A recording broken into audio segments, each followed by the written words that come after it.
శ్రీ గురుభ్యో నమ. శ్రీ మహాగణాధిపతి నమ. శ్రీ సరస్వతి నమ. భక్తులరా, సత్సంగంలో భాగంగా ఇప్పుడు మనం శ్రీమద్ రామాయణం చెప్పుకుందాం.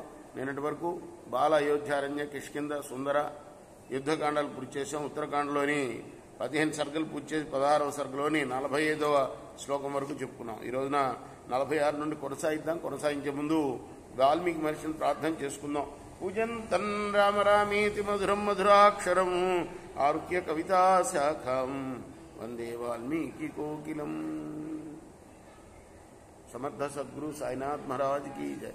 దత్వోవాచ తతః శంభుర్నావయేజ్ఞేయమిదం త్వయా అవజ్ఞాతం యది తే మామే వైశ్యచ్చన్ అసంశయ. శివుడు ఆ ఖడ్గాన్ని ఇచ్చి, దీన్ని నువ్వు ఎప్పుడు కూడా అవమానించకూడదు సుమా, అవమానించినట్లయితే ఇది మరలా నా దగ్గరికి వచ్చేస్తుంది, ఇందులో సందేహం లేదు అన్నాడు రావణాసురుడితో. ఏవం మహేశ్వరేణైవ కృతనామా సరావణః అభివాద్య మహాదేవ మారురోహాద పుష్పకం.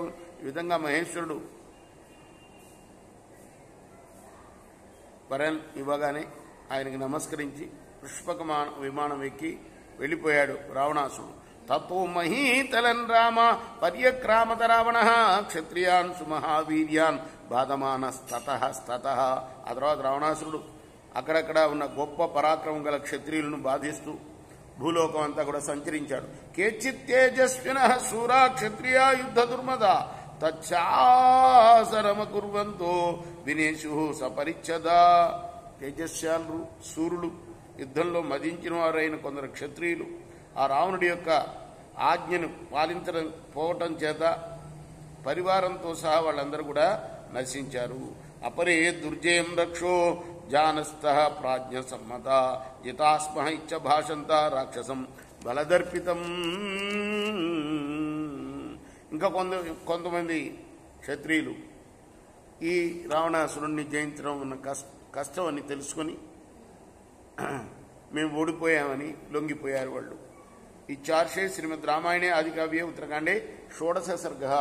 ఇది వాల్మీకి ఋషి ప్రోక్తము ఆదికావ్యమైన శ్రీమద్ రామాయణంలోని ఉత్తరకాండలోని 16వ సర్గ. రేపు మనం 17వ సర్గని చెప్పుకుందాం.